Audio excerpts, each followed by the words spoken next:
happy to see his defense team. Yeah. And we're working on his case. Thank you, sir, for that.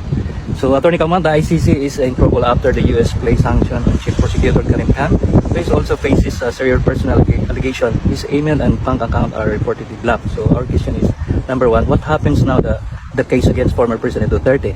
And number two, if the Chief Prosecutor can't do his job, who will handle the case? And number three, and how should the Philippine government deal with this, knowing the ICC is being questioned and the U.S. is against it?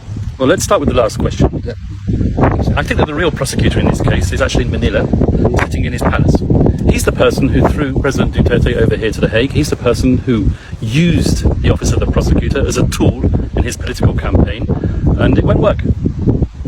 Now, regarding the sanctions, the US sanctions, these were imposed. I don't think it has anything to do with the Philippines situation. As you may be aware, President Trump is pretty annoyed with the ICC because of the investigation into the so-called Palestine situation. And he has said, quite frankly, that anyone who targets the United States, who targets United States allies, and for all intents and purposes, that is Israel, Prime Minister Netanyahu, they will be subject to sanctions.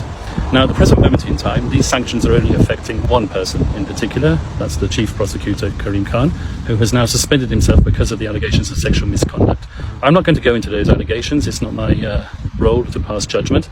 But he is being investigated by the United Nations, and the United Nations Office of Internal Oversight Services will come back with their decision on the matter in due course. And then whatever happens to Chief Prosecutor Khan will happen. But the person who is handling the case at the moment is the Deputy Prosecutor, that's Mame Niang. Yeah. And he has overall control of the case, and he is the person who is now signing off on the documents in President Duterte's case. However, on an operational basis and on a day-to-day basis, the person interacting with the defense is an experienced American prosecutor. I'm not going to mention his name, but he's a professional prosecutor. We just hope that the Deputy Prosecutor himself will take the time to learn the case and also interact with the defense, because just as I am accustomed to interacting with the former Chief Prosecutor, I expect that the Deputy Prosecutor, who has now assumed that role, will interact with me. Attorney, with respect to the application or the motion that you filed pertaining to the disqualification of 2 of the 3 judges, we are awaiting the result of that. Do you have insights, or were there already information with respect to the result from the plenary session? Well, let's get this straight. Okay. I'm defense counsel. I don't sit in chambers. I'm not a party or a fly on the wall in the discussions of the judges themselves. The judges, as you will be aware from the decision which was issued, have been required, I'm talking about the 2 judges who the defense requested to disqualify, have been required to make their observations by a certain date, and that was yesterday. Yeah. They would have made their observations. I'm not sure whether those observations are disclosed to defense counsel at this moment in time. And they will be disclosed in due course once the plenary have sat and once the presidency renders its decision, and we will know what they decide. Let me make one thing clear. We invited the judges to disqualify themselves, or to excuse themselves, right, as a matter of courtesy and out of respect. They said that we shouldn't do that. Well, we shouldn't do that, but we acted out of politeness and courtesy. It's not our position to criticise judges. Judges are independent, they have a degree of integrity, that's presumed integrity, and we're the last people to question their integrity. However, this whole issue with respect to jurisdiction has already been litigated, and litigated extensively, and those 2 judges were party to that decision. That's what the request for disqualification is all about. Attorney, it is also a known fact that the former president is now the mayor of City of Davao. Are you already processing everything with respect to his oath-taking? I'm not going to talk about oath-taking or anything. That's a legal question which is being handled by his Filipino lawyers. Okay. Yes.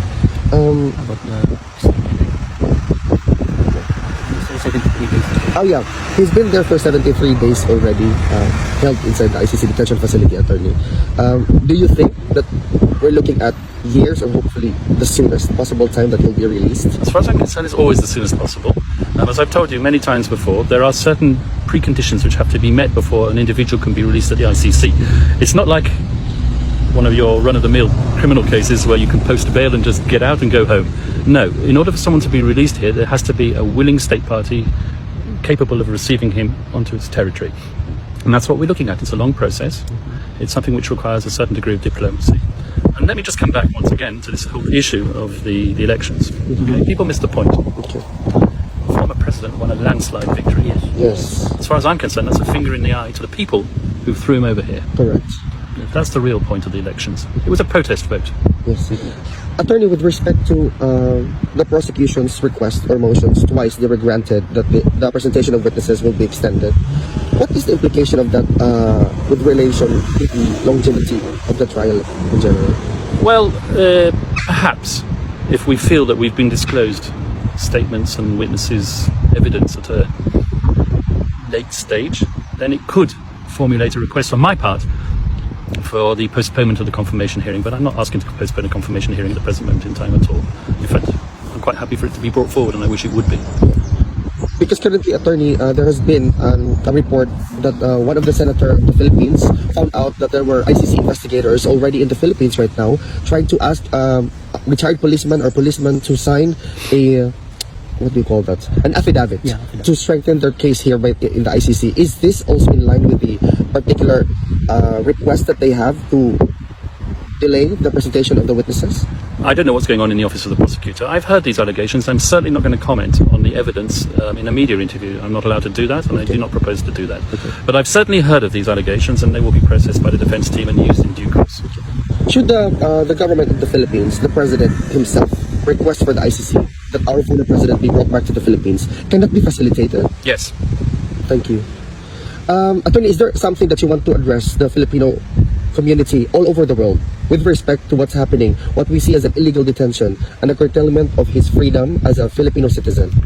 I want to tell the Filipino community around the world who support the president, keep your spirits up, to support him, but to support him lawfully. Yes. And with all respect for due process, the judges and the victims, who I've said time and time again, have an important role to play in this case. Yes. And they have a right to have their voices heard. So respect that. Has nothing to do with his innocence. We will fight for that, and we will bring him home soon. Thank you Thank you, very much. Attorney. Have a great day. God bless you, sir.